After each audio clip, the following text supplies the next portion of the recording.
ನಮಸ್ತೆ all masters.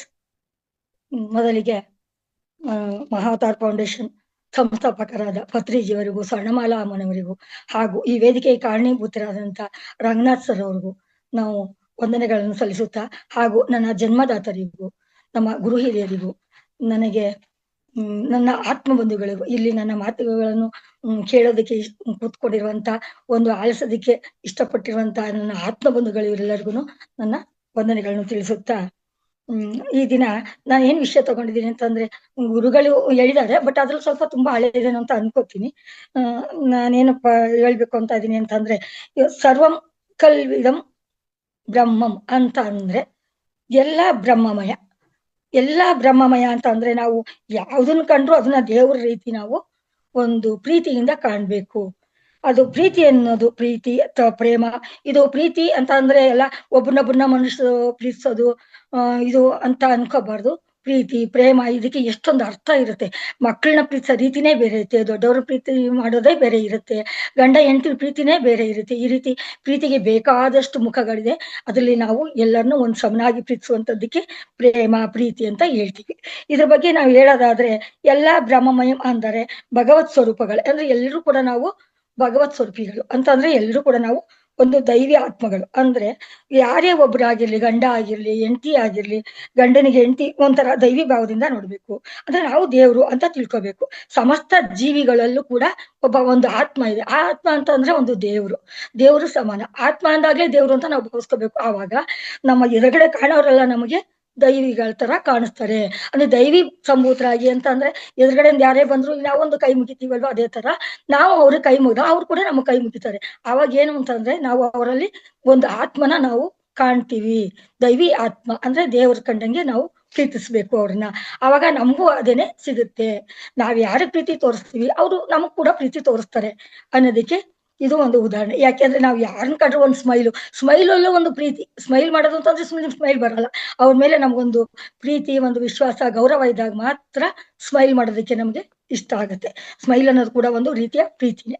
ಅದಾಯ್ತು. Next ಮತ್ತೆ ಏನು ಅಂತಂದ್ರೆ, ಕೆಲಸದವ್ರು, ಈಗ ಒಬ್ಬರು ಕೆಲಸದವ್ರು ಕಾಣ್ತಾರೆ ಅಂತ ಇಟ್ಕೊಳ್ಳಿ. ಕೆಲಸದವ್ರನ್ನ ನಾವು ಕೆಲಸದವ್ರ ರೀತಿ ಕಾಣ್ಬಾರ್ದು. ಯಾಕೆ, ಅವ್ರದ್ದು ಒಂದು ವೃತ್ತಿ ಕೆಲಸ ಮಾಡೋದೇ ಆಗಿರ್ಬೋದು, ಯಾವುದೇ ಒಂದು ಕೆಲಸ, ಒಬ್ಬ ಡ್ರೈವರ್ ಆಗಿರ್ಬೋದು, ಮನೆ ಕೆಲಸದವರಾಗಿರ್ಬೋದು, ಇನ್ನೇನೋ ಒಂದು ಕ್ಲೀನ್ ಮಾಡುವಂತ ಬೀದಿ ಕಾರ್ಮಿಕರಾಗಿರ್ಬೋದು, ಅವರಲ್ಲೂ ಕೂಡ ಇರುವಂತದ್ದು ಒಂದು ಆತ್ಮ. ಅದನ್ನ ನಾವು ಅರ್ಥಕೋಬೇಕು. ಯಾಕೆಂದ್ರೆ ಅವ್ರು ಮಾಡೋ ಒಂದು ಕಸುಬಿನ ಮೇಲೆ, ಅವ್ರದ್ದು ಒಂದು ವೃತ್ತಿ ಧರ್ಮದ ಮೇಲೆ ಮಾತ್ರ ಅವ್ರಿಗೆ ಒಂದು ಕೆಲಸದವ್ರು ಅಂತ ಅನ್ಕೋತೀವಿ ಹೊರ್ತು, ಅವರಲ್ಲಿರೋದು ನಮ್ ತರದೇ ಒಂದು ಆತ್ಮ. ಅದನ್ನ ನಾವು ಮನಗಾಣ್ಬೇಕು. ಆ ರೀತಿ ಅನ್ಕೊಂಡಾಗ ಅವ್ರ ಮೇಲೆ ನಮಗೆ ಪ್ರೀತಿ ಆಗ್ಲಿ, ಗೌರವ ಆಗ್ಲಿ ಬರುತ್ತೆ. ಅವರ ಉಡುಪಿನ ಮೇಲೆ ಆಗ್ಲಿ, ಅವ್ರು ಮಾಡೋ ವೃತ್ತಿ ಮೇಲೆ ಆಗ್ಲಿ ನಾವು ಯಾವುದನ್ನು ಅವಲಂಬಿಸಬಾರ್ದು. ಯಾಕೆಂದ್ರೆ ಮೊದಲು ನಾವು ಆತ್ಮಗಳಿಗೆ ಗೌರವ ಕೊಡ್ಬೇಕು. ಆ ಆತ್ಮಕ್ಕೆ ಗೌರವ ಕೊಟ್ಟಾಗ ನಮಗೂ ಅವ್ರು ಕೂಡ ಗೌರವ ಕೊಡ್ತಾರೆ. ಕೆಲಸದವ್ರನ್ನ ಒಂಥರ ನಾವು ಅವಹೇಳನ ಕಾಣೋದು, ಅವಳು ನಮ್ಗಿಂತ ಕೀಳು, ಅವಳು ಮತ್ತೆ ಅವಳ ಹತ್ರ ಏನು, ಅದು ಅವ್ರವ್ರು ಪಡ್ಕೊಂಬಂದಿದ್ದು ಒಂದು ಅವ್ರ ಕರ್ಮದಿಂದ, ಅವ್ರ ಕರ್ಮ ರೀತಿಯ ಅನುಸಾರವಾಗಿ ಅವ್ರಿಗೆ ನಮ್ಮ ಈ ಒಂದು ವಾಸ್ತವಿಕವಾಗಿ ಜೀವನ ಸಿಕ್ಕಿರುತ್ತೆ. ಆದ್ರೆ ಆತ್ಮ ಮಾತ್ರ ಎಲ್ಲರದು ಒಂದೇ ಆಗಿರುತ್ತೆ. ಅದರಿಂದ ಆ ಆತ್ಮ ಸರಿ ಇಲ್ಲ ಅಂತ ನಾವ್ ಹೇಳುವಂಗಿಲ್ಲ. ಆತ್ಮ ಅಂದ್ರೆ ಅದಕ್ಕೆ ಸಾವಾಗ್ಲಿ, ಹುಟ್ಟಾಗ್ಲಿ, ಒಂದು ಯಾವುದೇ ಒಂದು ಇದ್ರ ಭಾವನೆ ಕೂಡ ಆಗ್ಲಿ ಇರಲ್ಲ. ಆದ್ರಿಂದ ನಾವೇನ್ ಮಾಡ್ಬೇಕು, ಎಲ್ರನ್ನು ಪ್ರೀತಿಯಿಂದ ಕಾಣ್ಬೇಕು. ಅದೇ ರೀತಿ ಒಂದು ಪ್ರಾಣಿಗಳು, ಒಂದು ಎತ್ತಾಗ್ಲಿ, ಕುದುರೆ ಆಗ್ಲಿ, ಒಂದು ನಾಯಿ ಆಗ್ಲಿ, ಅದಕ್ಕೆಲ್ಲ ಅದಕ್ಕಷ್ಟೇ ಒಂದು ಬೆಲೆ. ಒಂದು ಕುದುರೆ ಏನ್ ಮಾಡುತ್ತೆ, ಅದರಿಂದ ನಾವು ಕೆಲಸ ತಗೋತೀವಿ. ಬರೀ ಕೆಲ್ಸಕ್ಕಷ್ಟೇ ಅದನ್ನ ನಾವು ಇಟ್ಕೊಂಡು, ಅದನ್ನ ನಾವು ಉಪಯೋಗಿಸ್ಕೊಂಡು ಅದನ್ನ ಕೀಳು ಭಾವನೆಯಿಂದ ಕಾಣ್ಬಾರ್ದು. ಆಮೇಲೆ ಏನ್ ಮಾಡ್ಬೇಕು ಅಂತಂದ್ರೆ, ಅದಕ್ಕೆ ಅದರ ಒಂದು ಆರೈಕೆ ಕೂಡ ನಾವು ಮಾಡ್ಬೇಕು. ಆರೈಕೆ ಮಾಡ್ಬೇಕಾದ್ರೆ ನಾವು ಪ್ರೀತಿಯಿಂದ ಮಾಡಿದಾಗ ಅದು ಕೂಡ ನಮ್ಮನ್ನ ಪ್ರೀತಿಯಿಂದ ನೋಡಿ ನಮ್ಮ ಒಂದು ಇದನ್ನ ಅದು ತುಂಬಾನೇ ನಮ್ಮ ಮನ್ಸನ್ನ ಅದು ಅರ್ಥ ಮಾಡ್ಕೊಳುತ್ತೆ. ಆ ರೀತಿ ನಾವು ಒಂದು ಕುದುರೆಗಾಯ್ತು, ಅದೇ ರೀತಿ ಒಂದು ಹಸು, ಎತ್ತು, ಇದನ್ನೆಲ್ಲ ನಾವು ಒಂದು ವ್ಯವಸಾಯಕ್ಕಾಗ್ಲಿ ಬಳಸ್ತೀವಲ್ವಾ, ಇದಕ್ಕೆಲ್ಲ ನಾವು ಯಾವಾಗ್ಲೂ ಪ್ರೀತಿನ ತೋರಿಸ್ಬೇಕು. ಆವಾಗ ನಮ್ಗೆ ಮತ್ತೆ ರಿಟರ್ನ್ ಪ್ರೀತಿನೇ ಬರುತ್ತೆ. ಆದ್ರಿಂದ ನಾವು ಪ್ರಾಣಿಗಳ ಬಗ್ಗೆ ನಾವು ಪ್ರೀತಿ ತೋರಿಸೋದು ಅದು ಒಂದು ಪ್ರೀತಿ ಆಯ್ತು. ಮತ್ತೆ ಇದು ಈ ಸಸ್ಯಗಳು ಒಂದು ಜೀವ ಜಂತುಗಳ ಕೂಡ ಎಲ್ಲದಕ್ಕೂ ಒಂದು ಆತ್ಮ ಅಂತ ಇರುತ್ತೆ. ಯಾವ್ದು ಉಸಿರಾಡ್ತಾ ಇರುತ್ತೆ, ಒಂದು ಕುದುರೆ ಆಗ್ಲಿ, ನಾಯಿ ಆಗ್ಲಿ, ಒಂದು ಆನೆ ಆಗ್ಲಿ, ಏನೇ ಆಗ್ಲಿ, ಅದಕ್ಕೊಂದು ಆತ್ಮ ಇರುತ್ತೆ ಅನ್ನೋದನ್ನ ನಾವು ಆತ್ಮೀಯ ಭಾವದಿಂದ ನೋಡ್ಬೇಕು. ಆವಾಗ ನಮಗೂ ಅವ್ರದ್ದು ಅವರ ಒಂದು ಬೆಲೆ ನಮಗೂ ಗೊತ್ತಾಗುತ್ತೆ. ನಮ್ಮ ಒಂದು ಕರ್ತವ್ಯ ಅದು ಮೊದ್ಲು. ಆತ್ಮಗಳನ್ನ ಪ್ರೀತಿಸಿದಾಗ ನಮಗೂ ಒಂದು ಪ್ರೀತಿ ಸಿಗುತ್ತೆ ಅನ್ನೋದನ್ನ ತಿಳ್ಕೋಬೇಕು. ಅದಾಯ್ತು. ಮತ್ತೆ ಸಸ್ಯಗಳು. ಈ ಸಸ್ಯಗಳಿಂದ ನಮ್ಗೆ ಏನೇನೆಲ್ಲ ಉಪಯೋಗ ಆಗಿದೆ, ಆ ಸಸ್ಯಗಳನ್ನ ಪ್ರೀತಿಯಿಂದ ಕಂಡಾಗ, ಆ ಸಸ್ಯಗಳಿಂದ ಬರುವಂತ ಬೆಳೆಗಳು ಅಥವಾ ಅದರಿಂದ ಬರುವಂತ ಹಣ್ಣು, ಕಾಯಿಗಳು ಕೂಡ ನಮಗೆ ತುಂಬಾ ಪ್ರೀತಿಯಿಂದ ನಮ್ಮ ದೇಹದಲ್ಲಿ ಪ್ರೀತಿ ಮನೋಭಾವನೆನ ಅವು ಕಲ್ಪಿಸಿ ಕೊಡ್ತವೆ. ಅದರಿಂದ ನಾವು ಯಾವುದೇ ಒಂದು ಹಣ್ಣಿನ ಮರ ಆಗಿರ್ಲಿ, ಒಂದು ತರಕಾರಿ ಬಿಡುವಂತ ಒಂದು ಸಣ್ಣ ಬಳ್ಳಿಗಳಾಗ್ಲಿ, ಅದ್ರ ಮೇಲೆ ನಾವು ಪ್ರೀತಿನ ತೋರಿಸ್ಬೇಕು. ಆವಾಗ ಅದು ನಮಗೆ ಮತ್ತೆ ಪ್ರೀತಿನ ತೋರಿಸುತ್ತೆ. ಅಂದ್ರೆ ಅದು ತೋರ್ಸೋದಂದ್ರೆ ಅದು ನಮ್ಗೆ ಎದುರಾಗಿ ಬಂದು ಪ್ರೀತಿಯಿಂದ ಅದು ಮಾತು ಬರಲ್ಲ, ಅದಕ್ಕೆ ಒಂದು ಭಾವನೆ ಇರಲ್ಲ ಅಂತ ಅನ್ಕೋಬಹುದು. ಅದ್ರ ಗುಣಗಳು ಪ್ರೀತಿಯಾಗಿ ನಮ್ಮ ಶರೀರಕ್ಕೆ ಸಿಕ್ಕಿರುತ್ತೆ. ಅದರಿಂದ ನಾವೇನ್ ಮಾಡ್ಬೇಕು, ತರಕಾರಿಗಳಾಗ್ಲಿ, ಸಸ್ಯಗಳಾಗ್ಲಿ, ಇದನ್ನೆಲ್ಲ ಕೊಡುವಂತ ಒಂದು ಗಿಡ ಮರಗಳನ್ನು ಕೂಡ ನಾವು ಪ್ರೀತಿಯಿಂದ ನೋಡ್ಬೇಕು. ಹಾಗೆ ಒಂದು ಏನು ಫಲ ಕೊಡದೇ ಇದ್ದಂತ ಒಂದ್ ಮರ ಅಂತ ಇಟ್ಕೊಳ್ಳೋಣ. ಆ ಮರದಲ್ಲೂ ಏನೋ ಒಂದು ಉಪಯೋಗ ಇರುತ್ತೆ. ಏನು ಅಂತ ಅದು ಅಕಸ್ಮಾತ್ ನಮಗೆ ಕಾಡಿಗೆ ಆಗಿ ಸಿಕ್ಕಿರ್ಬೋದು, ಅಥವಾ ಒಂದು ರೆಂಬೆ ಕೊಂಬೆಗಳಲ್ಲಿ ಗಾಳಿಗಳು ಉಸಿರಾಟಕ್ಕೆ ನಮಗೆ ಆಮ್ಲಜನಕ ಕೊಡ್ತಾವವು. ಅದರಿಂದ ಅದನ್ನ ನಾವು ಇಂಪಾರ್ಟೆಂಟ್ ಆಗಿ ನಾವು ಅದು ಫಲ ಕೊಡಲ್ಲ ಅಂತ ಅದ್ರ ಮೇಲೆ ನಾವು ದ್ವೇಷ ಆಗ್ಲಿ ಅದನ್ನಾಗ್ಲಿ ನಾವು ಸಾಧಿಸಬಾರ್ದು. ಅದು ರೆಂಬೆ ಕೊಂಬೆಗಳನ್ನೆಲ್ಲ ನಾವು ತರದು ಅದಕ್ಕೆ ನಾವು ಮಾಡಬಾರ್ದು. ಅದರಿಂದ ನಮ್ಮ ಒಂದು ದ್ವೇಷನ ಅದ್ರ ಮೇಲೆ ತೋರಿಸಿದಷ್ಟಾಗುತ್ತೆ. ಅದರಿಂದ ನಾವು ಅಹಂಕಾರಿಗಳಾಗ್ತೀವಿ. ಅದರಿಂದ ಯಾವುದೇ ಫಲ ಇಲ್ಲದೆ ಇರುವಂತ ಸಸ್ಯಗಳಾಗಿರ್ಲಿ, ಅದಕ್ಕೂ ಒಂದು ಉಸಿರಿರುತ್ತೆ, ಅದಕ್ಕೂ ಒಂದು ಜೀವ ಇರುತ್ತೆ ಅಂತ ಅಂದ್ಬಿಟ್ಟು ಆ ಎಲೆಗಳು ಮುರಿಯೋದು, ರೆಂಬೆಗಳು ಮುರಿಯೋದು. ಈ ಮಕ್ಳುಗಳನ್ನ ಸರಿ ಹೋಗ್ತಾ ಒಂದ್ ಕೋಲ್ ತಗೊಂಡು ಸುಮ್ಮನೆ ಒಂದ್ ರೋಡಲ್ಲಿ ಗಿಡಗಳು ಹೊಡಿತಾ ಇರ್ತಾರೆ. ಅದೆಲ್ಲ ಮಾಡಿದಾಗ ನಾವು ಆ ಮಕ್ಳಿಗೂ ಜ್ಞಾನ ಹೇಳ್ಕೊಡ್ಬೇಕು. ಯಾಕಂದ್ರೆ ಅದು ನಮ್ ತರನೇ ಅಲ್ವೇನೋ, ಅದಕ್ಕೂ ಕೈ ಕಾಲೆಲ್ಲ ಇದೆ ಅಲ್ವಾ. ರೆಂಬೆ ಕೊಂಬೆಗಳೆಲ್ಲ ಕೈ ಕಾಲುಗಳು ಇದ್ದಂಗೆ. ಈಗ ನಾವು ಬಾಳೆ ಎಲೆ, ಉದಾಹರಣೆಗೆ ಒಂದು ಬಾಳೆ ಎಲೆ, ನಾವು ಏನೋ ಅವಶ್ಯಕತೆಗಾಗಿ ನಾವು ಒಂದು ಬಾಳೆ ಎಲೆನ ಕುಯ್ಕೋತೀವಿ. ಆಗ ಅದಕ್ಕೂ ಒಂದು ಪ್ರೀತಿಯಿಂದ ಒಂದು ನಮನ ಹೇಳಿ, ನಾನು ನನ್ನ ಉಪಯೋಗಕ್ಕೋಸ್ಕರನೋ ಅಥವಾ ಪ್ರಕೃತಿಯಲ್ಲಿ ನಾವು ಏನೋ ಬೇಕು ಅಂತ ಒಂದು ಕೆಲ್ಸಕ್ಕೋಸ್ಕರ ನಾವು ಬಳಸ್ತಾ ಇದ್ದೀವಿ, ಅದಕ್ಕೊಂದು ಧನ್ಯವಾದ ಹೇಳಿ ಅದನ್ನ ನಮ್ಮ ಪ್ರೀತಿಯಿಂದ ಅದನ್ನ ಮುರ್ಕೊಂಡಾಗ ಅದು ಏನೋ ಅವ್ರಿಗೆ ಅವಶ್ಯಕತೆ ಇದೆ ಮಾಡ್ಕೊತಾ ಇದಾರೆ ಅಂತ ಅದು ನಮ್ಮನ್ನ ಕ್ಷಮಿಸುತ್ತೆ. ನಮ್ಗೊಬ್ರು ಮಾಸ್ಟರ್ ಇದ್ರು, ಅವ್ರು ಹೇಳ್ತಾ ಇದ್ರು ಏನು ಅಂತಂದ್ರೆ, ಒಂದು ನಿಮ್ಗೆ ಕೈ ಕಾಲೆಲ್ಲ ಒಂದು ಬಾಳೆ ಎಲೆನ ನೀವು ಎಷ್ಟು ಬೇಕು ಅಷ್ಟು ಮಾತ್ರ ತಗೋಬೇಕು ತುದಿಲಿ. ಅದ್ ಬಿಟ್ಬಿಟ್ಟು ಒಂದು ಬುಡದವರೆಗೂ ಬಾಳೆ ಎಲೆ ತಗೊಂಡ್ಬಿಡೋದ್ರಲ್ಲಿ ಈಗ ನಿಮ್ ಕೈ ಕಾಲೆಲ್ಲ ಇರುತ್ತಲ್ವಾ, ನಿಮ್ ಕೈ ಕಾಲು ಇದ್ರೆ ತಾನೇ ನಿಮ್ಗೆ ಜೀವನದಲ್ಲೆಲ್ಲ ಆಗೋದು. ಅದೇ ರೀತಿ ಆ ಬಾಳೆ ಗಿಡಕ್ಕೂ ಅದು ಎಲೆಗಳು ಕೈ ಕಾಲ್ ತರಾನೇ. ಅದರಿಂದ ನೀವು ಎಲೆಗಳನ್ನ ಅಷ್ಟೊಂದು ಮುರಿದು ಆ ಒಂದು ಗಿಡಕ್ಕೆ ನೋವು ಮಾಡಬಾರ್ದು ಅಂತ ಹೇಳ್ತಿದ್ರು. ಈ ಕ್ಷಣಕ್ಕೂ ನಮ್ಗೆ ಅದನ್ಸುತ್ತೆ, ಯಾರೇ ಒಬ್ರು ದೊಡ್ಡವ್ರು ಹೇಳ್ಕೊಟ್ಟಾಗ ನಾವು ಪ್ರಾಣಿ ಪಕ್ಷಿಗಳು ಕೂಡ ಇದನ್ನ ನಾವು ಪ್ರೀತಿ ತೋರಿಸಿದಾಗ ಮಾತ್ರ ಅದ್ರ ಉಪಯೋಗ ನಮಗೆ ಒಳ್ಳೇದಾಗಿರುತ್ತೆ. ಇಲ್ಲ ಅಂದ್ರೆ ಅದ್ರ ಶಾಪ ಕೂಡ ನಮ್ಗೆ ತಟ್ಟುತ್ತೆ. ಅದು ಯಾಕೆಂದ್ರೆ ಅದು ಲೈಫಲ್ಲಿ ಅದನ್ನ ಒಂದು ಎಲೆ ಬೆಳೆಸ್ಕೋಬೇಕಾದ್ರೆ, ಅದು ಸಣ್ಣ ಎಲೆಯಿಂದ ಒಂದು ದೊಡ್ಡ ಎಲೆ ಆಗ್ಬೇಕಾದ್ರೆ ಅದು ಬೇರಿಂದ ನೀರ್ ತಗೊಂಡು ಆಹಾರ ಸಂಪಾದನೆ ಮಾಡಿ ಬೆಳಕಿನಿಂದ ಅದು ಎಷ್ಟೊಂದು ಶಕ್ತಿ ತಗೊಂಡು ಬೆಳೆದಿರುತ್ತೆ. ಇಷ್ಟೆಲ್ಲ ಮಾಡಿ ತನಗೋಸ್ಕರ ಅದನ್ನ ಬೆಳೆದಿರೋದನ್ನ ನಾವು ನಮಗೋಸ್ಕರ ತಗೋಬೇಕಾದಾಗ ನಾವು ಅದಕ್ಕೆ ಕೃತಜ್ಞತೆಗಳನ್ನ ಸಲ್ಲಿಸ್ಬೇಕು, ಪ್ರೀತಿ ತೋರಿಸ್ಬೇಕು ಅನ್ನೋದನ್ನ ಪ್ರಾಣಿ ಪಕ್ಷಿಗಳು ಗಿಡ ಮರಗಳಿಗೂ ಕೂಡ ನಾವು ಒಂದು ಪ್ರೀತಿ ವಿಶ್ವಾಸದಿಂದ ಕಾಣ್ಬೇಕು ಅನ್ನೋದನ್ನ ನಾವು ತಿಳ್ಕೊಬೇಕಾಗುತ್ತೆ ನಮ್ಮ ಒಂದು ಜೀವನದಲ್ಲಿ. ಅದೇ ರೀತಿ ಹೂಗಳು ಅಂತಂದ್ರೆ ನಾವು ತುಂಬಾ ಇಷ್ಟ ಪಡ್ತೀವಿ ಹೂಗಳನ್ನ. ಅದು ಹೆಣ್ಣು ಮಕ್ಕಳು, ಹೆಂಗಸರು ಅಂದ್ರೆ ತುಂಬಾ ಹೂವು. ಅದನ್ನ ನಾವು ಮುಡ್ಕೊಳ್ಳೋಂಥದ್ದಾಗಿರ್ಬೋದು ಅಥವಾ ಒಂದ್ ದೇವ್ರಿಗೆ ಸಲ್ಸೋದೇ ಆಗ್ಲಿ, ನಮ್ಗೆ ಎಷ್ಟು ಬೇಕು ಅಷ್ಟನ್ನ ತಗೋಬೇಕು. ಹೂ ಬಿಡೋ ಗಿಡಗಳಿಗೆ ನೋವು ಮಾಡಬಾರ್ದು. ಅದಕ್ಕೂ ಅಷ್ಟೇ ಒಂದು ಥ್ಯಾಂಕ್ಸ್ ಹೇಳ್ಬಿಟ್ಟು, ನಾನ್ ಮಾಡ್ತಾ ಇರೋದು ನನ್ನ ಸ್ವಂತ ಉಪಯೋಗಕ್ಕಾಗ್ಲಿ, ನಿನಗೆ ನಾವು ನೋವು ಕೊಡ್ಬೇಕು ಅಂತ ಮಾಡ್ತಾ ಇಲ್ಲ, ನಾನು ಈ ತರ ಒಂದು ದೇವ್ರ ಹತ್ರ ಒಂದು ಸಂಕಲ್ಪ ಮಾಡ್ಕೊಂಡಿದೀನಿ, ಅದಕ್ಕೋಸ್ಕರ ತಗೋತಾ ಇದೀನಿ ಅಂತ ಹೇಳಿ ಅದನ್ನ ಸಮಾಧಾನ ಪಡಿಸಿ, ಅದಕ್ಕೆ ನೋವಾಗದೇ ಇದ್ದಂಗೆ ಒಂದ್ ಕೈಯಲ್ಲಿ ಹಿಡ್ಕೊಂಡು ಒಂದು ತುಳಸಿ ಕಿತ್ಕೋಬೇಕಾದ್ರು ನಮ್ ಇಷ್ಟ ಬಂದಂಗೆಲ್ಲ ಜಿಗಿಟ್ಬಾರ್ದು. ಉಗುರಿಂದ ನಾವು ತುಳಸಿನ ಕಿತ್ಕೊಂಡಾಗ ಅದಕ್ಕೆ ಒಂಥರ ನಂಜು ಅಂತ ಆಗುತ್ತೆ. ಜೊತೆಗೆ ನಾವು ಜಿಗಿಟ್ತೀವಲ್ಲ ಮನುಷ್ಯರಿಗೆ, ಆ ತರ ಅದಕ್ಕೂ ನೋವಾಗುತ್ತೆ. ಅದು ಒಂದು ಆತ್ಮ ಅಂತ ತಿಳ್ಕೊಂಡು ನಾವು ಕಿತ್ಕೋಬೇಕಾಗುತ್ತೆ. ಅದನ್ನೆಲ್ಲ ನಮ್ಗೆ ಗುರುಗಳು ಕೂಡ ಹೇಳಿದ್ದಾರೆ. ಬೇರೆ ಕಡೆಯಿಂದೆಲ್ಲ ನಮ್ಗೆ ಸ್ವಲ್ಪ ವಿಷಯಗಳೆಲ್ಲ ಗೊತ್ತಾಗಿದೆ. ಯಾವುದೇ ಗಿಡನ ನಾವು ತುಂಬಾ ಅಲ್ಲಾಡ್ಸೋದು, ಅದಕ್ಕೆ ನೋವಾಗೋ ತರ ನಡ್ಕೊಳ್ಳೋದು ಮಾಡಿದಾಗ ಅದ್ರದ್ದು ಕೂಡ ನಮ್ಗೆ ಶಾಪವಾಗಿ ಪರಿಣಮಿಸುತ್ತೆ. ಜೊತೆಗೆ ಹೂಗಳನ್ನ ನಾವು ಬೇಕಾದಷ್ಟು ಕಿತ್ಕೋಬೇಕು ಅಂತ ಅಂದ್ರೆ, ಹೂವು ದೇವರಿಗಿಂತ ಮೊದಲು ಹೂಗೆನೆ ನಾವು ಬೆಲೆ ಕೊಡ್ಬೇಕು. ಯಾಕೆ ಅಂತ ಅಂದ್ರೆ, ಹೂವು ವಿಗ್ರಹಕ್ಕಿಂತ ಹೂಗಳೇ ದೊಡ್ಡದು. ಅದೇ ಒಂದು ಭಗವಂತ. ಯಾಕೆಂದ್ರೆ ಹೂವಿನಲ್ಲಿ ಎಷ್ಟು ಶಕ್ತಿ ಇದೆ. ಅದು ರಾತ್ರಿ ಎಲ್ಲ ಅದು ಜೀವನದಲ್ಲಿ ಅದು ಬೆಳಿಬೇಕಾದ್ರೆ ಅದ್ರ ವಹಿಸಿರ್ತಕ್ಕಂತೆ ಅದು ಬೆಳೆದು ನೆಕ್ಸ್ಟ್ ಹೂವು ಮೊಗ್ಗಾಗಿ, ಮೊಗ್ಗಿಂದ ಹೂವಾಗಿ ಹರಳ್ಬೇಕಾದ್ರೆ ಅದು ಎಷ್ಟು ಅದ್ರ ಜೀವನದಲ್ಲಿ ಅದು ಒಂದು ಕರ್ತವ್ಯ ನಿರ್ವಹಿಸಿರುತ್ತೆ. ಅದೆಲ್ಲಾ ಕಷ್ಟಪಟ್ಟು ಅದನ್ನ ನಾವು ನಮ್ಮ ಸ್ವಾರ್ಥಕ್ಕಾಗಿ ಕಿತ್ಕೋಬೇಕಾದ್ರೆ, ಸ್ವಾರ್ಥ ಅಂದ್ರೆ ನಾವು ದೇವ್ರ ಪೂಜೆ ಮಾಡೋದು ಕೂಡ ನಮಗ್ ಸ್ವಾರ್ಥಕ್ಕೇನೆ. ನಾವು ದೇವರಾಗಿದ್ದೀವಿ ಅಂತ ಅನ್ಕೊಂಡಾಗ, ವಿಗ್ರಹಗಳಲ್ಲಿ ದೇವರಿದೆ ಅಂತ ತಿಳ್ಕೊಂಡು ನಾವು ಒಂದು ಮೂಢಾತ್ಮದಿಂದ ಹೋಗಿ ಆ ವಿಗ್ರಹಕ್ಕೆ ಮುಡಿಸ್ತಾ ಇದೀವಿ. ಅದಕ್ಕಿಂತ ಮೊದಲು ಪ್ರಕೃತಿ ಅಂತಂದ್ರೆ ಪ್ರಕೃತಿ ಕೊಟ್ಟಿರುವಂತ ಹೂ ಕೂಡ ಒಂದು ಶಕ್ತಿ ಇದೆ. ಅದೇ ಮೊದಲು ದೊಡ್ಡ ದೇವರು ಅಂತ ತಿಳ್ಕೊಬೇಕು ಅಂತ ಪತ್ರಿಜಿ ಅವ್ರು ಕೂಡ ಹೇಳಿದ್ದಾರೆ. ಅವ್ರು ಬರ್ದಿರೋಂತ ಬುಕ್ಕಲ್ಲೇ ನಾನು ಇದನ್ನ ವಿಷಯಗಳನ್ನ ನಾನು ತುಂಬಾ ಸಂಗ್ರಹಿಸ್ಕೊಂಡಿರೋದು. ಅದೇ ರೀತಿ ಒಂದು ಕುಡಿಯೋ ನೀರು. ಈ ಕುಡಿಯೋ ನೀರು ನಾವೇನ್ ಮಾಡ್ತೀವಿ, ಎಲ್ಲ ಸಿಕ್ಕಿದ ಕಡೆ ಎಲ್ಲ ಇಟ್ಕೊಳ್ಳೋದಾಗ್ಲಿ, ಒಂದ್ ಕಾಲ ಹತ್ರ ನಾವು ಒಂದು ಮೇಲ್ಗಡೆ ಟೇಬಲ್ ಮೇಲೆ ಕುತ್ಕೊಂಡಾಗ ಆ ಕಾಲ ಹತ್ರ ನೀರ್ ಇಟ್ಕೊಳ್ಳೋದು. ಅವಾಗ ಆ ನೀರ್ಗೂ ಕೂಡ ನಾವು ಒಂದು ಗೌರವನ ಸಲ್ಲಿಸ್ದಂಗ ಆಗಲ್ಲ. ನಮ್ಗಿಂತ ಕೀಳ್ ಭಾವನೆ ನೋಡ್ದಂಗಾಗುತ್ತೆ. ಯಾವಾಗ್ಲೂ ನಮ್ಮ ಸಮಮಟ್ಟಕ್ಕೆ ನೋಡ್ಬೇಕು, ಅಥವಾ ನಮ್ಗಿಂತ ಮೇಲೆ ಉನ್ನತ ಮಟ್ಟದಲ್ಲಿ ನೋಡ್ಬೇಕು. ಯಾರೇ ವ್ಯಕ್ತಿಗಳು ನಾವು ನೋಡ್ಬೇಕಾದ್ರೂ ಅಷ್ಟೇನೆ. ಸಣ್ಣ ಮಕ್ಕಳಾಗಿರ್ಲಿ, ಅದಕ್ಕೂ ಒಂದು ಆತ್ಮ, ಅದು ಮಗು ಆತ್ಮ ಆಗಿರುತ್ತೆ ಅಷ್ಟೇನೆ, ಬೆಳ್ದಿರಲ್ಲ ಬುದ್ಧಿ. ಅದಕ್ಕೆ ನಾವೇನು ತಿದ್ದಿ ಬುದ್ಧಿ ಹೇಳಿರ್ತೀವಿ, ಅದೇ ರೀತಿ ಅದು ಕಲ್ತ್ಕೊಳುತ್ತೆ. ಒಂದು ಯಾವ್ದೋ ಒಂದು ಸಣ್ಣ ಮರ ಬೆಳೆಸ್ಬೇಕಾದ್ರೂ ನಾವು ಅದನ್ನ ನಮ್ಗೆ ಯಾವ ರೀತಿ ಬೆಳೆಸ್ಕೋಬೇಕು ಅನ್ನೋದನ್ನ ನಾವು ಸ್ಟ್ರೈಟ್ ಆಗೇ ಬೆಳೆಸ್ಬೇಕಾ, ಅದು ಹರಡ್ಕೊಂಡು ಬೆಳಿಬೇಕಾ, ಆ ತರ ಯಾವ್ಯಾವುದೇ ಒಂದೊಂದು ಗಿಡಗಳಿಗೆ ಅದರದ್ದೇ ಆದ ಒಂದು ವೃತ್ತಿ ಧರ್ಮ ಇರುತ್ತೆ. ಆ ರೀತಿ ಅವು ಬೆಳೀತಾ ಇರ್ತವೆ.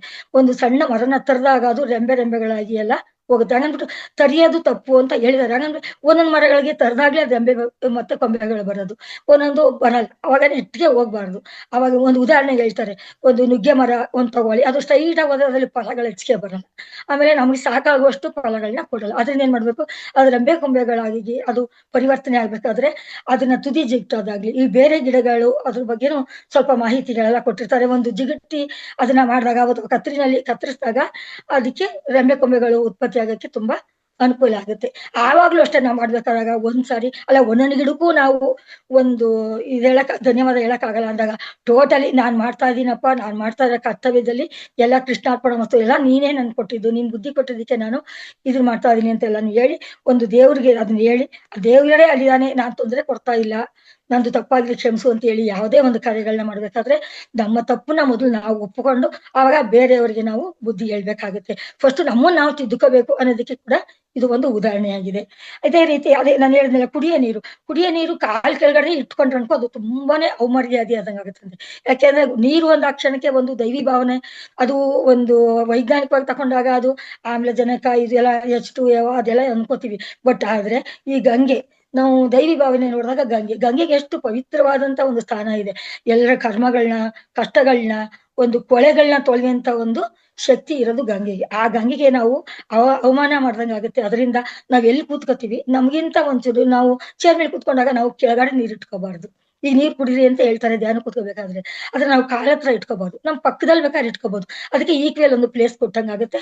ನಾವು ಸಮನಾಗಿ ಇಟ್ಕೋಬಹುದು, ಅಥವಾ ನಮ್ಗೆ ಎತ್ತರಕ್ಕೆ ಒಂದು ಪ್ಲೇಸ್ ನ ಕೊಟ್ಟು ಇದನ್ನೆಲ್ಲ ನಾವು ಮರ್ಯಾದೆ ಕಾಣೋದನ್ನ ಕಲ್ತ್ಕೋಬೇಕು. ಆಗ ನಾವು ಕುಡಿಯೋ ನೀರಿಗೂ ಕೂಡ ನಾವು ಗೌರವಿಸ್ದಂಗಾಗುತ್ತೆ. ಅದು ಆಮೇಲೆ ಅನ್ನ, ಊಟ ಮಾಡ್ತೀವಲ್ವಾ ಅನ್ನ, ಈ ಅನ್ನ ಕೂಡ ಒಂದು ಬ್ರಹ್ಮ. ಅನ್ನ ಬ್ರಹ್ಮ ಅಂತಾನೆ ಇದೆ. ಮೊದ್ಲು ಅನ್ನತೋ ಪ್ರಾಣ, ಪ್ರಾಣತೋ ಪರಾಕ್ರಮ ಅಂತ. ಯಾವುದೇ ಒಬ್ಬ ಮನುಷ್ಯನಿಗೆ ಅನ್ನ ಇದ್ರೆ ಮಾತ್ರ ಶಕ್ತಿ ಇದ್ರೆ ಮಾತ್ರ ನಾವು ಬೇರೆ ಏನಾದ್ರು ಕೆಲ್ಸನ ಮಾಡಕ್ಕಾಗೋದು. ಆದ್ರಿಂದ ನಾವು ಅನ್ನಕ್ಕೆ ಕೂಡ ಗೌರವ ಕೊಡ್ಬೇಕು. ನಾವು ಬೇಕಾದಷ್ಟು ಮಾತ್ರ ಅನ್ನನ ನಾವು ಒಂದ್ ತಟ್ಟೆಲಿ ಹಾಕೊಂಡು ಅದನ್ನ ತಿನ್ಬೇಕು ಅಂತಂದ್ರೆ, ನಾವು ಅದನ್ನ ಸೇವಿಸುವಾಗ ನಾವು ಅದಕ್ಕೂ ಒಂದು ಭಕ್ತಿಪೂರ್ವಕವಾಗಿ ನಮನ ಹೇಳಿ, ಅದಕ್ಕೂ ಒಂದು ಸ್ತೋತ್ರ ಹೇಳಿ, ಅನ್ನಪೂರ್ಣೇಶ್ವರಿಗೆ ಅನ್ನ ಅಂತಂದ್ರೆ ಅನ್ನಪೂರ್ಣೇಶ್ವರಿ ಅಂತ ಕೂಡ ಹೇಳ್ತಾರೆ. ಅದರಿಂದ ನಾವು ಅದಕ್ಕೊಂದು ಮರ್ಯಾದೆ ಕೊಟ್ಟು ಅದನ್ನ ನಾವು ತಿನ್ನೋ ರೀತಿಲೂ ಕೂಡ ಸ್ವಾದಿಸ್ಕೊಂಡು ತಿನ್ಬೇಕು. ಆವಾಗ ಅದನ್ನ ಹೇಗೋ ತಿನ್ನೋದು, ಕೈ ತುಂಬಾ ಇಟ್ಕೊಂಡು ರಾಕ್ಷಸಿ ಭಾವನೆಯಿಂದ ತಿನ್ನೋದು, ಇದನ್ನೆಲ್ಲ ಕೂಡ ಮಾಡಬಾರ್ದು. ಅವಾಗ ಅನ್ನಕ್ಕೂ ಕೂಡ ನಾವು ಮರ್ಯಾದೆ ಕೊಟ್ಟಂಗಾಗತ್ತೆ. ನಾವು ಒಂದು ರೀತಿ ಅನ್ನ ತಿನ್ನೋದಕ್ಕೂ ಒಂದು ರೀತಿ ಇದೆ. ಒಂದು ತುದಿ ಬೆರಳುಗಳಲ್ಲಿ ಅನ್ನ ತಿನ್ಬೇಕು ಅಂತ ಇರೋದು. ಈ ಕೈನ ಮತ್ತೆ ಈ ಬೆರಳು ಸಂದಿಲೆಲ್ಲ ಅನ್ನ ಮೆತ್ಕೊಳ್ಳೋ ತರ ತಿನ್ಬಾರ್ದು. ಈ ತರ ತುತ್ತು ಕಟ್ಕೊಂಡು ತಿನ್ಬಾರ್ದು. ಇದೆಲ್ಲ ಒಂದು ನಮಗೆ ದೊಡ್ಡವರು ಕೂಡ ಹೇಳ್ಕೊಟ್ಟಿರ್ತಾರೆ, ಪುಸ್ತಕಗಳಲ್ಲೂ ಕೊಟ್ಟಿರ್ತಾರೆ. ಇದನ್ನೆಲ್ಲ ನಾವು ತಿಳ್ಕೊಂಡು ಅನ್ನಕ್ಕೆ ಒಂದು ಮರ್ಯಾದೆ ಕೊಟ್ಟು, ತುದಿ ಬೆರಳುಗಳಲ್ಲಿ ನಮ್ಮ ಈ ಒಂದು ಪಂಚಭೂತಗಳಿರುವಂತದ್ದು ಒಂದು ಕೈನಲ್ಲಿ ನಾವು ಅನ್ನ ತಗೊಂಡು ತಿನ್ಬೇಕಾದ್ರು ಅದಕ್ಕೆ ನಾವು ಮರ್ಯಾದೆ ಅಂತ ಅಂದ್ರೆ ಒಂದು ದೊಡ್ಡ ಭಾವನೆ, ನಮ್ಮ ಪ್ರೀತಿ ಭಾವನೆಯಿಂದ ನಾವು ಅನ್ನ ಸೇವಿಸಿದಾಗ ಅದು ಕೂಡ ನಮಗೆ ಆಹಾರ ಅಮೃತವಾಗಿರುತ್ತೆ. ಅಮೃತ ಅಂತ ಅಂದ್ರೆ ಹಾಲೇ ಆಗ್ಬೇಕು ಅಂತಿಲ್ಲ, ಅನ್ನ ಕೂಡ ನಮ್ಗೆ ಅಮೃತವಾಗಿ ನಮ್ಮ ದೇಹದ ಮೇಲೆ ಪರಿಣಾಮ ಬೀರುತ್ತೆ ಅನ್ನೋದಕ್ಕೆ ಇದೊಂದು ಉದಾಹರಣೆ. ಇದೆಲ್ಲಾದ್ರೂ ಉದಾಹರಣೆಗಳ ಜೊತೆಗೆ ನಾವು ಒಂದು ಈ ಮನುಷ್ಯರು ಅಂತಂದ್ರೆ ದೇವತಾ ಭಾವ. ನಾವು ಬರೀ ಮಾನವರು ಅಂತ ತಿಳ್ಕೊಂಡ್ರೆ ಆಗಲ್ಲ, ಅದು ತಪ್ಪಾಗುತ್ತೆ. ಎಲ್ಲಾ ಮಾನವರು ಕೂಡ ಮಾನವ ಅಲ್ಲ. ನಾವು ಕೂಡ ಒಂದು ಮಾನವ ಶರೀರದಲ್ಲಿರುವಂತ ಒಂದು ಮಾನವ ರೂಪದಲ್ಲಿ ಇರುವಂತ ಒಂದು ದೇವರು.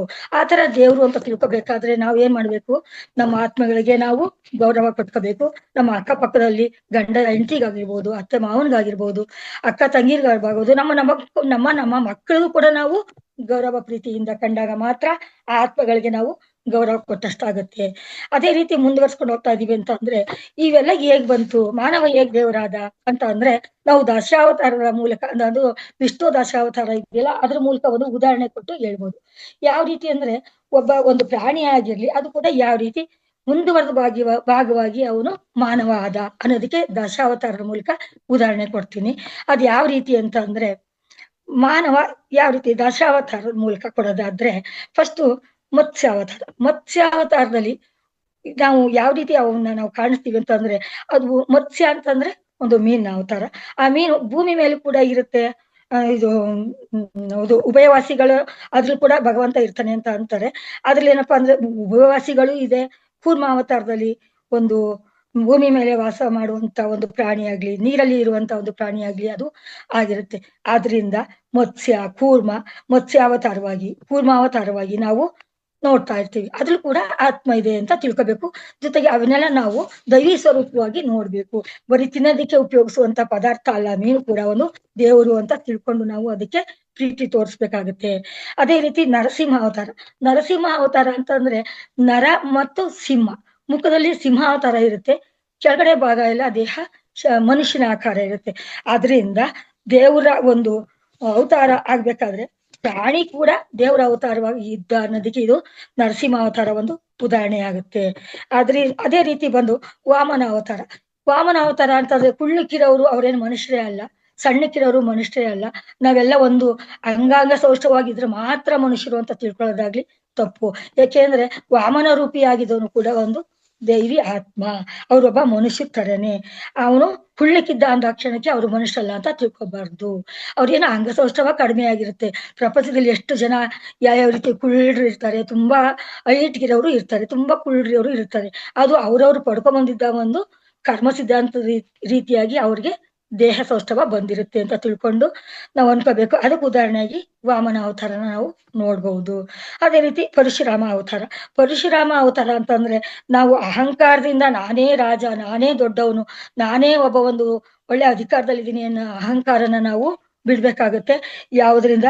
ಪರಶುರಾಮ ಅವತಾರದಿಂದ ನಾವು ನೋಡಿದಾಗ ಒಬ್ಬ ಮನುಷ್ಯನ, ಅಂದ್ರೆ ಪರಶುರಾಮ ಅವತಾರ ಅಂತಂದ್ರೆ ಅದು ಸ್ವಲ್ಪ ಅಹಂಕಾರದಿಂದ ಇದ್ದ ಒಬ್ಬ ರಾಜಶ್ರೇಷ್ಠಂದೆ ಅಂತ ಅನ್ಕೋಬಹುದು. ಅದರಿಂದ ನಾವು ಅಹಂಕಾರನ ಮನುಷ್ಯರಲ್ಲಿ ಇರುತ್ತೆ, ಅದನ್ನ ನಾವು ಸ್ವಲ್ಪ ಕಡಿಮೆ ಮಾಡ್ಕೋಬೇಕು ಅನ್ನೋದಕ್ಕೆ ಪರಶುರಾಮ ಅವತಾರದಲ್ಲಿ ನಾವು ತಿಳ್ಕೋಬಹುದು. ರಾಮಾವತಾರದಲ್ಲಿ ಏನಪ್ಪಾ ಅಂದ್ರೆ, ಎಲ್ಲರನ್ನೂ ಸಮವಾಗಿ ತಿಳ್ಕೊಳ್ಳುವಂಥದ್ದು. ರಾಕ್ಷಸರನ್ನ ನಾವು ಹಿಂಸೆ ಮಾಡ್ಬೇಕು. ಯಾಕೆಂದ್ರೆ ರಾಕ್ಷಸರನ್ನ ಹಿಂಸೆ ಮಾಡೋದು, ಅವನು ತುಂಬಾ ಹಿಂಸೆ ಕೊಡ್ತಾ ಇದ್ದ ಜನಗಳಿಗೆ. ಆದ್ರಿಂದ ಜನರಿಗೆ ಹಿಂಸೆ ಮಾಡ್ತಾ ಇದ್ದಾಗ ನಾವು ಜನರನ್ನ ರಕ್ಷಣೆ ಮಾಡೋಕ್ಕೋಸ್ಕರ ರಾಮಾವತಾರ ತಾಳ್ಕೊಂಡು ಎಲ್ಲನೂ ಸಮಭಾಗಿತ್ವವಾಗಿ ಕಂಡಂತ ಅವತಾರ ಅದು ರಾಮಾವತಾರ. ಅದ್ರಲ್ಲೂ ರಾಮ ಒಂದು ಸತ್ಯಕ್ಕಾಗ್ಲಿ, ಅವನು ಒಂದು ಏಕಪತ್ನಿ ವ್ರತಕ್ಕಾಗ್ಲಿ ನಡ್ಕೊಂಡೋದ ಅನ್ನೋದಾಗ್ಲಿ, ಅದನ್ನ ಹಿಡ್ಕೊಂಡೇ ಜೀವನ ಸಾಗಿಸ್ತಂತನಾಗ್ಲಿ ಒಂದೇ ರೂಪವಾಗಿ ನೋಡ್ಬಾರ್ದು. ರಾಮ ಕೂಡ ಒಂದು ಎಲ್ಲರಿಗೂ ಸಮನಾಗಿ ಬೆಲೆ ಕೊಟ್ಟವನು ಅಂತ ತಿಳ್ಕೊಬೇಕು. ಜೀವಿ ಆಗ್ಲಿ, ಒಂದು ಸಸ್ಯ, ಎಲ್ಲದಕ್ಕೂ ಅವನು ಪ್ರೀತಿ ತೋರಿಸ್ತಿದ್ದ ಅನ್ನೋದಕ್ಕೆ ಉದಾಹರಣೆಯಾಗಿ ರಾಮನ್ ನೋಡ್ಬೋದು.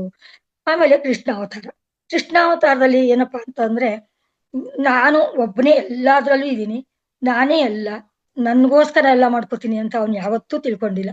ಆದ್ರೆ ಅವನು ತುಂಬಾ ದುಷ್ಟರಿಗೆ ಬುದ್ಧಿ ಹೇಳಿ ಧರ್ಮ ಸಂಸ್ಥಾಪನೆಗೋಸ್ಕರ ಬಂದಿದ್ದು.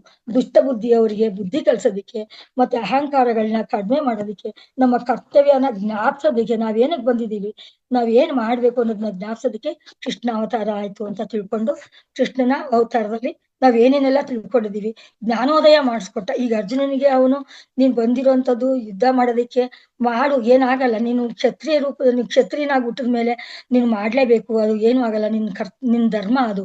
ಬಟ್ ನೀನು ಅವರು ನಮ್ಮ ಸ್ವಂತವ್ರು, ಅವರು ಇವ್ರು ಅಂತ ಕುತ್ಕೊಂಡ್ರೆ ನೀನು ಧರ್ಮ ಸಾಧನೆ ಮಾಡಕ್ಕಾಗಲ್ಲ ಅಂತ ಹೇಳಿ, ನಾನು ನಿನ್ನೊಳಗಡೆ ನೀನೇ ಮಾಡ್ತಾ ಇದೀನಿ ಅಂತ ತಿಳ್ಕೊಬೇಡ, ನೀನು ಚೈತನ್ಯ ರೂಪವಾಗಿ ನಾನಿರ್ತೀನಿ, ನಾನು ನಿನ್ ಮೂಲಕ ಮಾಡ್ತಾ ಇದೀನಿ ಅಷ್ಟೇ, ನಿನಗೆ ಯಾವುದೇ ಕರ್ಮ ಧರ್ಮಗಳೆಲ್ಲ ಬರಲ್ಲ ಅಂತ ಹೇಳಿ ಚೈತನ್ಯ ತುಂಬಿರ್ತಾನೆ.